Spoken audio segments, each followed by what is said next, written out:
یزید کی قبر کس نے اور کیوں کھولی؟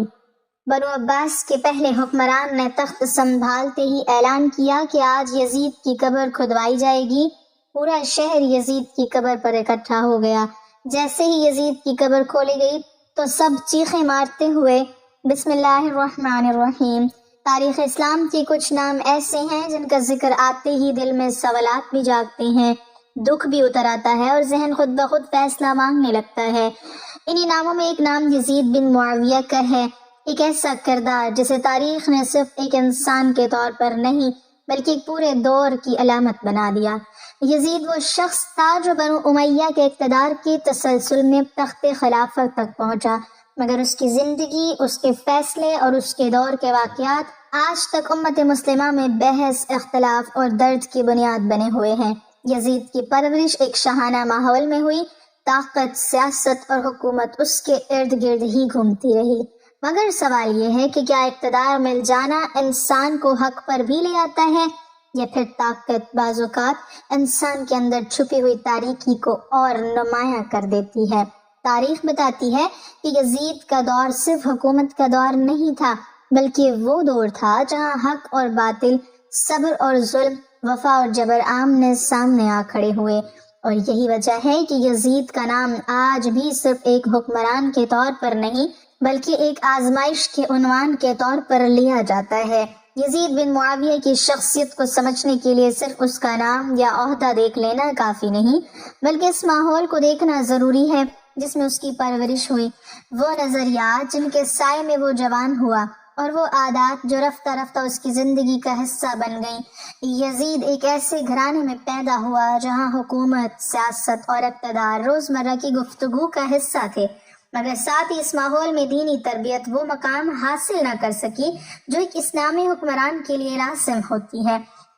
تاریخ کے معتبر حوالوں میں یہ بات ملتی ہے کہ یزید کو شکار، کھیل تماشے اور لہو لعب سے خاص دلچسپی تھی۔ شراب نوشی، موسیقی اور ناچ گانے کی محفلیں اس کے دربار کا معمول بن چکی تھیں، حتیٰ کہ بعض مورخین لکھتے ہیں کہ اس کے پاس بندر اور کتے ہوا کرتے تھے جنہیں وہ خاص اہمیت دیتا تھا۔ یہ سب باتیں اس دور کے ایک عام مسلمان کے لیے بھی معیوب سمجھی جاتی تھیں، تو پھر ایک ایسے شخص کے لیے جو خود کو مسلمانوں کا حکمران کہلواتا ہو،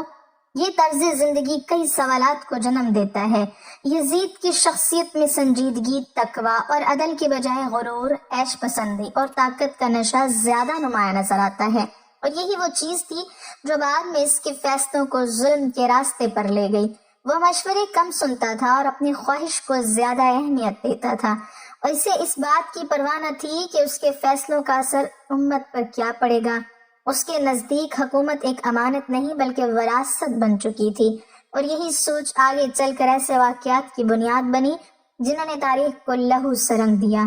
حضرت معاویہ رضی اللہ تعالیٰ عنہ کے آخری دور میں ہی وہ بنیاد رکھ دی گئی تھی جس نے آگے چل کر امت کو ایک بڑے امتحان میں ڈال دیا، کیونکہ پہلی مرتبہ خلافت کو باقاعدہ طور پر موروثی نظام کی طرف موڑا جا رہا تھا، اور اسی سوچ کے تحت یزید کو ولی عہد نامزد کیا گیا۔ حالانکہ اس وقت مدینہ، مکہ اور دیگر اسلامی مراکز میں بڑے بڑے جلیل القدر صحابہ موجود تھے جن کا کردار، تقویٰ اور علم سب کے سامنے تھا۔ حضرت معاویہ کے وصال کے بعد جب یزید تخت پر بیٹھا تو اس کا سب سے پہلا مطالبہ یہ تھا کہ تمام اہم شخصیات اس کی بیعت کریں، اور یہ بیعت صرف سیاسی نہیں بلکہ مکمل اطاعت کی علامت سمجھی جا رہی تھی۔ خاص طور پر 3 نام ایسے تھے جن کی بیعت یزید ہر حال میں چاہتا تھا: امام حسین بن علی رضی اللہ تعالیٰ عنہ، حضرت عبداللہ بن زبیر رضی اللہ تعالیٰ عنہ اور حضرت عبداللہ بن عمر رضی اللہ تعالیٰ عنہ، کیونکہ وہ جانتا تھا کہ اگر ان عظیم شخصیات نے انکار کر دیا تو اس کی خلافت کی اخلاقی بنیاد ہل جائے گی۔ مدینہ کے گورنر کو سختی سے حکم دیا گیا کہ بیعت لی جائے، نرمی سے ہو یا سختی سے، مگر بیعت ضرور ہو۔ اور یہی وہ لمحہ تھا جہاں معاملہ صرف حکومت کا نہیں رہا بلکہ حق اور اصول کا بن گیا۔ امام حسین رضی اللہ تعالیٰ عنہ نے واضح انداز میں فرمایا کہ یزید جیسا شخص مجھ جیسے شخص سے بیعت نہیں لے سکتا، کیونکہ بیعت کا مطلب صرف ہاتھ پر ہاتھ رکھنا نہیں بلکہ ایک طرز زندگی، ایک کردار اور ایک نظام کی توثیق ہوتی ہے، اور یہی انکار آگے چل کر تاریخ کے سب سے عظیم اور دردناک واقعے کی تمہید بنا۔ یزید کی طرف سے دباؤ بڑھتا گیا، خطوط بھیجے گئے، دھمکیاں بھی دی گئیں اور طاقت کے استعمال کا راستہ اختیار کیا گیا، جس سے یہ بات واضح ہو گئی کہ اب خلافت شورا عدل اور تقوی کے اصولوں سے ہٹ کر جبر اور وراثت کی طرف بڑھ چکی ہے۔ یہی وہ دور تھا جب خاموشی بھی جرم بن گئی اور سچ بولنا بغاوت سمجھا جانے لگا، اور یزید کی حکومت نے اپنے پہلے ہی قدم پر یہ ثابت کر دیا کہ وہ اقتدار کو بچانے کے لیے کسی حد تک جا سکتی ہے، چاہے اس کی قیمت امت کے اتحاد، حرمت مدینہ اور اہل بیت کے احترام ہی کیوں نہ ہو۔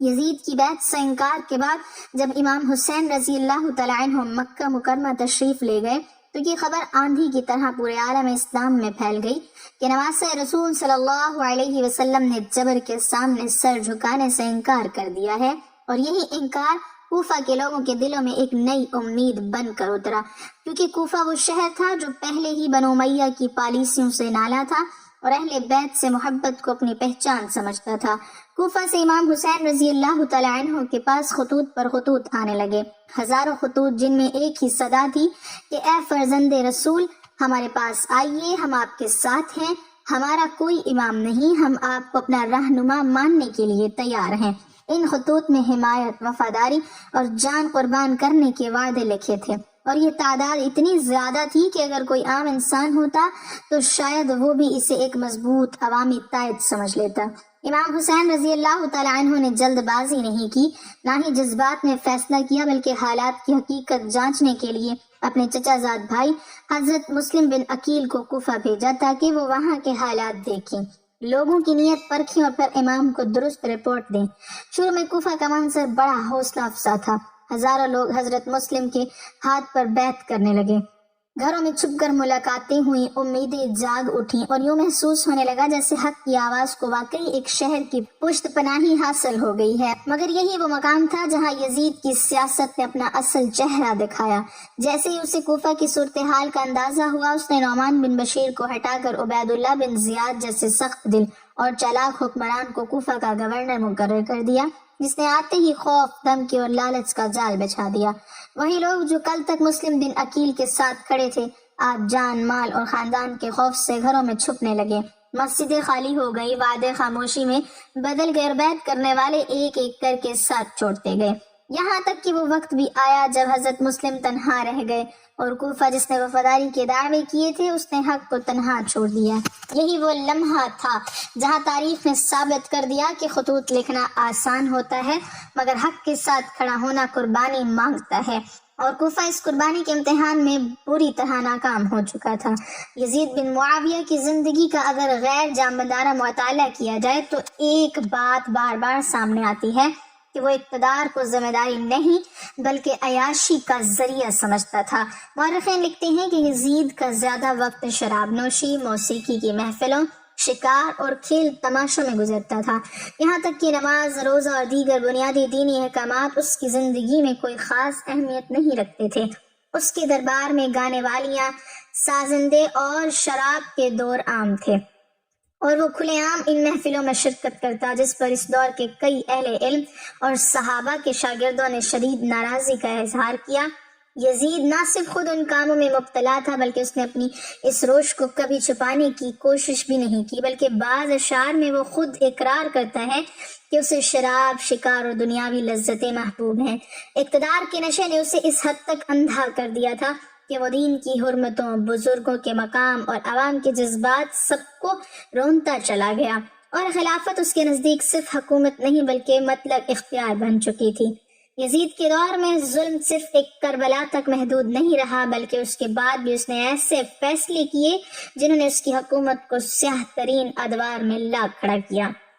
مدینہ منورہ جو رسول اللہ صلی اللہ علیہ وسلم کا شہر تھا، یزید کے لیے بھی صرف ایک باغی شہر بن کر رہ گیا، اور اسی سوچ کے تحت اس نے وہ مقام اٹھایا جسے تاریخ واقعہ ہرا کے نام سے یاد کرتی ہے، جہاں یزیدی لشکر نے مدینہ میں قتل و غارت، لوٹ مار اور بے حرمتی کی انتہا کر دی۔ 3 دن تک شہر رسول صلی اللہ علیہ وسلم کو فوج کے لیے حلال قرار دیا گیا، وہ شہر جہاں فرشتے بھی ادب سے اترتے ہیں، وہاں خون بہایا گیا، گھروں کو لوٹا گیا اور لوگوں کی عزتوں تک کو محفوظ نہ رہنے دیا گیا۔ یہ سب کچھ کسی دشمن نے نہیں بلکہ خود کو مسلمانوں کا خلیفہ کہلوانے والے کے حکم پر ہوا، اور یہی وہ واقعہ تھا جس نے یزید کی شخصیت پر ایک ایسا دھبا لگا دیا جو کبھی دھل نہ سکا۔ صرف یہی نہیں، اس کے بعد مکہ مکرمہ پر چڑھائی، خانہ کعبہ کا محاصرہ اور حتیٰ کہ بیت اللہ پر منجنیقوں سے پتھر برسائے گئے، جس کے نتیجے میں خانہ کعبہ کو آگ لگ گئی، اور یہ وہ لمحہ تھا جہاں تاریخ خاموش نہیں رہ سکی۔ اقتدار کے لیے کعبہ کی حرمت بھی یزید کے نزدیک کوئی معنی نہ رکھتی تھی۔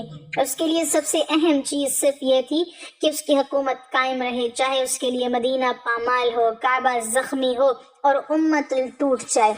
یہی وہ اعمال ہیں جن کی بنیاد پر اہل تاریخ لکھتے ہیں کہ یزید کا مسئلہ صرف ایک واقعہ نہیں بلکہ ایک مسلسل طرز زندگی اور سوچ تھی، جہاں ظلم وقتی نہیں بلکہ مستقل پالیسی بن چکا تھا۔ یزید بن معاویہ کے بارے میں سب سے اہم بات یہ ہے کہ اس پر تنقید صرف بعد کے لوگوں نے نہیں کی، بلکہ وہ لوگ بھی اس کے طرز عمل سے سخت نالاں تھے جنہوں نے رسول اللہ صلی اللہ علیہ وسلم کو دیکھا، صحابہ کے ساتھ وقت گزارا اور دین کو اصل حالت میں پایا تھا۔ مدینہ منورہ میں جب یزید کی بدعمالیوں، اس کی عیاشی، شراب نوشی اور دینی احکام سے کھلی بے اعتنائی کی خبریں پھیلی تو بڑے بڑے صحابہ اور تابعین اس نتیجے پر پہنچے کہ ایسا شخص خلافت کے منصب کے لائق نہیں ہو سکتا۔ حضرت عبداللہ بن عمر، حضرت عبداللہ بن زبیر اور دیگر اکابرین نے یزید کی بیعت کو دل سے قبول نہیں کیا، اور یہی وجہ تھی کہ مدینہ کے لوگوں نے اجتماعی طور پر اس کے خلاف آواز بلند کی۔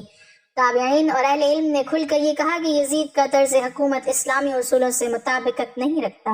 کیونکہ خلافت عدل، تقوی اور ذمہ داری کا نام ہے، نہ کہ جبر، وراثت اور عیش پرستی کا۔ مشہور مورخین جیسے امام ذہبی، ابن کثیر اور دیگر نے اپنی کتابوں میں یزید کے بارے میں ایسے الفاظ استعمال کیے ہیں جو کسی صالح یا عادل حکمران کے لیے کبھی استعمال نہیں کیے جاتے۔ انہوں نے واضح لکھا کہ یزید کے دور میں بڑے بڑے گناہ اعلانیے کیے گئے، حدود الہی پامال ہوئی اور مسلمانوں کے مقدس ترین مقامات تک محفوظ نہ رہ سکے۔ امام احمد بن حنبل سے جب یزید کے بارے میں پوچھا گیا تو انہوں نے اسے پسند نہیں کیا اور اس کے اعمال کو سخت ناپسند قرار دیا، حتیٰ کہ بعض روایتوں میں یہ بھی ملتا ہے کہ انہوں نے یزید کے لیے نرم رویہ اختیار کرنے کو درست نہیں سمجھا۔ اہل علم کی ایک بڑی تعداد کا یہ موقف رہا کہ یزید کے ظلم پر خاموشی اختیار کرنا حق کے خلاف ہے، کیونکہ اس کی حکومت نے صرف ایک فرد کو نہیں بلکہ پوری امت کو زخمی کیا۔ دلچسپ بات یہ ہے کہ یزید کے اپنے دور میں بھی اس کے حق میں کوئی مضبوط اخلاقی دفاع سامنے نہیں آ سکا۔ اس کے حمایتی زیادہ تر سیاسی مفاد یا خاندانی وابستگی کی بنیاد پر اس کے ساتھ کھڑے تھے، جبکہ اہل دیانت اور حق گو افراد نے یا تو خاموشی اختیار کی یا پھر اس سے کنارہ کش ہو گئے۔ مدینہ کے واقعہ ہرہ کے بعد تو یزید کے خلاف نفرت اس حد تک بڑھ گئی کہ لوگوں نے اسے رسول اللہ صلی اللہ علیہ وسلم کے شہر کی بے حرمتی کرنے والا حکمران قرار دیا، اور یہی وہ لمحہ تھا جہاں یزید کے ساتھ مکمل طور پر ٹوٹ گئی۔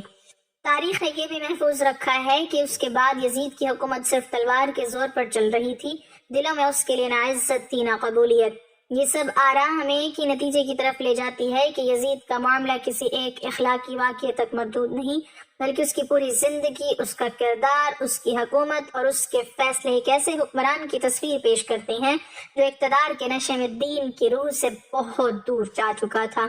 یہی وجہ ہے کہ آج صدیوں بعد بھی جب یزید کا نام لیا جاتا ہے تو اسے مثال کے طور پر نہیں بلکہ عبرت کے طور پر پیش کیا جاتا ہے، اور یہی تاریخ کا سب سے سخت فیصلہ ہوتا ہے۔ یزید کی زندگی کا ایک ایسا پہلو بھی تاریخ میں محفوظ ہے جو صرف ظلم نہیں بلکہ انسانیت کی کھلی توہین کہلانے کے قابل ہے، اور وہ ہے اس کا اختلاف رائے کو کچلنے کا طریقہ۔ مورخین لکھتے ہیں کہ یزید کو سب سے زیادہ خوف اس بات کا تھا کہ کہیں اس کی حکومت کے خلاف کوئی آواز مضبوط نہ ہو جائے، اس لیے اس نے اختلاف کرنے والوں کو صرف قید ہی نہیں بلکہ عبرت کا نشان بنانے کی پالیسی اپنائی۔ ایسے افراد جو یزید کے کردار، اس کی شراب نوشی یا اس کی نااہلی پر سوال اٹھاتے تھے، انہیں دربار میں بلا کر ذلیل کیا جاتا، ان پر تشدد کروایا جاتا اور بعض کو سرعام سزا دی جاتی تاکہ باقی لوگ خوفزدہ رہیں۔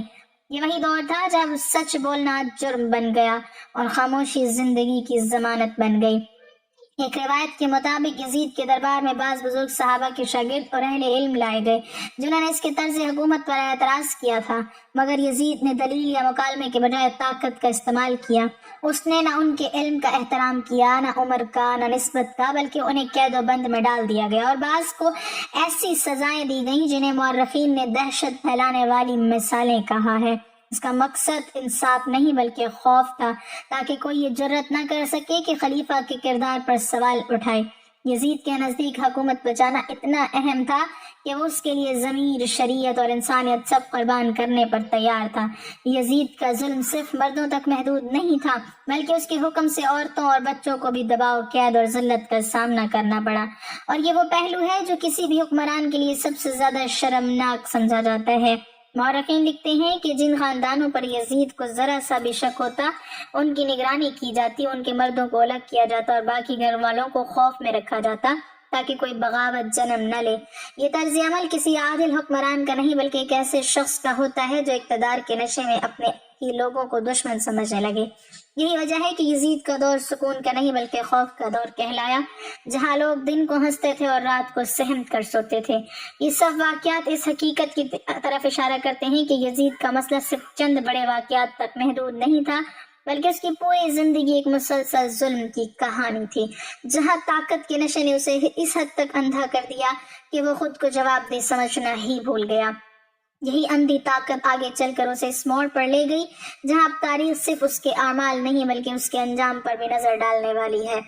یزید کی برائی کو اگر صرف ظلم، جبر اور خون ریزی تک محدود سمجھ لیا جائے تو شاید اس کی شخصیت کا سب سے تاریک پہلو نظروں سے اوجھل رہ جائے، کیونکہ یزید صرف اقتدار کے نشے میں اندھا نہیں تھا بلکہ وہ بدکاری اور نفسانی خواہشات کی اس حد تک مائل ہو چکا تھا جہاں حلال و حرام، رشتہ اور غیر رشتہ، شرم اور بے شرمی کے تمام پردے چاک ہو جاتے ہیں۔ بعض تاریخی روایات میں یہ بات منسوب کی جاتی ہے کہ یزید نے اپنی خواہشات کے زیر اثر یہاں تک سوچ لیا کہ وہ اپنی ہی بہن سے نکاح کرنا چاہتا تھا، اور یہی وہ لمحہ ہے جہاں انسان لرز اٹھتا ہے کہ اقتدار اور نفس انسان کو کہاں تک گرا سکتا ہے۔ یہ روایت اس نقطے کو واضح کرنے کے لیے بیان کی جاتی ہے کہ یزید کی اخلاقی حالت اس حد تک بگڑ چکی تھی کہ وہ فطرت اور شریعت دونوں کی سرحدوں سے باہر نکل چکا تھا۔ ان روایات کے مطابق جب یزید کی اس خواہش کا اظہار ہوا تو دربار کے بعض لوگوں نے اسے روکنے کی کوشش کی، کیونکہ یہ نہ صرف اسلامی شریعت بلکہ عرب معاشرت میں بھی انتہائی کبیر اور ناقابل تصور عمل سمجھا جاتا تھا۔ کہا جاتا ہے کہ یزید نے اس پر دلیل یا ندامت کے بجائے ضد اور غصے کا مظاہرہ کیا، اور یہی بات اس کی نفسانی غلامی کو ظاہر کرتی ہے کہ وہ اپنی خواہش کے آگے کسی نصیحت، کسی رشتے اور کسی حد کو ماننے کے لیے تیار نہ تھا۔ اگرچہ یہ واقعہ تاریخ کے طور پر مختلف روایتوں میں مختلف انداز سے ملتا ہے، مگر اہل علم اس بات پر متفق نظر آتے ہیں کہ یزید کی زندگی میں بدکاری اس حد تک سرایت کر چکی تھی کہ ایسے الزامات کا اس سے منسوب ہو جانا بھی اس کے کردار کے مطابق سمجھا گیا۔ یہاں اصل سوال یہ نہیں کہ یہ واقعہ کس حد تک ثابت ہے، بلکہ اصل سوال یہ ہے کہ یزید کا کردار ایسا کیوں بن چکا تھا کہ تاریخ نے اس پر ایسے الزامات کو بعید از قیاس نہیں سمجھا۔ ایک صالح، متقی اور باحیا حکمران پر اس نوعیت کی باتیں تاریخ میں جگہ ہی نہیں پاتی، مگر یزید کی عیاشی، شراب نوشی اور نفسانی بے لگامی نے اس کی شخصیت کو اس مقام تک گرا دیا تھا کہ اس کے بارے میں ایسی باتیں زبان زد عام ہو چکی تھی۔ یہی وہ اخلاقی زوال تھا جس نے یزید کو صرف ایک ظالم حکمران نہیں بلکہ ایک عبرتناک مثال بنا دیا، جہاں انسان اپنی خواہش کا غلام بن کر خود اپنی انسانیت کھو دیتا ہے۔ اقتدار، جبر اور عیاشی کے اس پورے دور کے بعد بالآخر وہ وقت بھی آیا جب یزید بن معاویہ خود تاریخ کے کٹہرے میں آ کھڑا ہوا، مگر یہ انجام کسی میدان جنگ میں نہیں آیا، نہ کسی عظیم کارنامے کے ساتھ، بلکہ ایک خاموش اور عبرتناک انجام کے طور پر۔ مورخین لکھتے ہیں کہ یزید کی زندگی کے آخری دن بے چینی، خوف اور اضطراب میں گزرے۔ وہی شخص جو کبھی خود کو ناقابل سوال سمجھتا تھا، اب اپنے ہی کیے ہوئے فیصلوں کے سائے میں گھرا ہوا تھا۔ اس کے دور میں بغاوتیں بڑھ چکی تھیں، لوگ دل سے اس کی حکومت کو قبول نہیں کرتے تھے اور اس کا اقتدار صرف نام کا رہ گیا تھا۔ یزید کی موت کے بارے میں تاریخ میں مختلف روایات ملتی ہیں۔ بعض کے مطابق وہ کسی اچانک بیماری میں مبتلا ہوا، بعض نے اسے حادثہ قرار دیا، اور کچھ مورخین نے لکھا ہے کہ عیاشی اور مسلسل بدعمالیوں نے اس کے جسم کو اندر سے کھوکھلا کر دیا تھا۔ جو بات بہرحال واضح ہے وہ یہ ہے کہ یزید کی موت کسی شان، کسی عزت یا کسی نیکی کے تذکرے کے ساتھ نہیں ہوئی۔ نہ امت نے اسے آنسوں سے رخصت کیا، نہ تاریخ نے اس کے لیے تعریفی الفاظ محفوظ کیے۔ اس کے مرنے کے بعد بنو امیہ کی صفوں میں بھی انتشار پھیل گیا، اور وہ حکومت جو ظلم کے زور پر کھڑی تھی اس کے جاتے ہی کمزور پڑنے لگی۔ سب سے زیادہ غور طلب بات یہ ہے کہ یزید کے مرنے پر لوگوں کے دلوں میں وہ خلا پیدا نہیں ہوا جو عام طور پر کسی عادل یا محبوب حکمران کے جانے پر ہوتا ہے۔ اس کی موت نے سکون نہیں بلکہ سوالات چھوڑے، اور یہی سوالات آگے چل کر اس کے نام کو مزید متنازع بناتے چلے گئے۔ تاریخ نے یزید کو یہ موقع بھی نہ دیا کہ وہ توبہ، ندامت یا اصلاح کے ساتھ یاد رکھا جاتا، بلکہ اس کا انجام اس بات کی مثال بن گیا کہ جب اقتدار انسان کو اللہ اور لوگوں دونوں سے بے خوف کر دے تو موت بھی اسے عزت نہیں دے پاتی۔ اور یہاں کہانی ختم نہیں ہوتی، کیونکہ یزید کے مرنے کے بعد بھی ایک سوال لوگوں کے ذہنوں میں گردش کرتا رہا: کیا واقعی اس کا قصہ یہیں ختم ہو گیا تھا، یا پھر اس کے بعد بھی ایک ایسا واقعہ پیش آیا جس نے لوگوں کو لرزا کر رکھ دیا؟ یزید کی موت کے بعد صدیوں تک اس کا نام ظلم اور برائی کی علامت کے طور پر یاد رکھا گیا، اور اس کے انجام کی حقیقت لوگوں کے ذہنوں میں ایک گہرا سوال چھوڑ گئی: کیا اقتدار کا یہ شیطان اپنے بعد بھی خوف اور لعنت کے ساتھ چھوڑ گیا؟ بنو عباس کے پہلے حکمران نے تخت سنبھالتے ہی اعلان کیا کہ آج یزید کی قبر کھلوائی جائے گی، اور یہ خبر پورے شہر میں پھیل گئی۔ ہر گوشے میں لوگ حیرت، خوف اور تجسس کے ملے جلے جذبات کے ساتھ جمع ہو گئے۔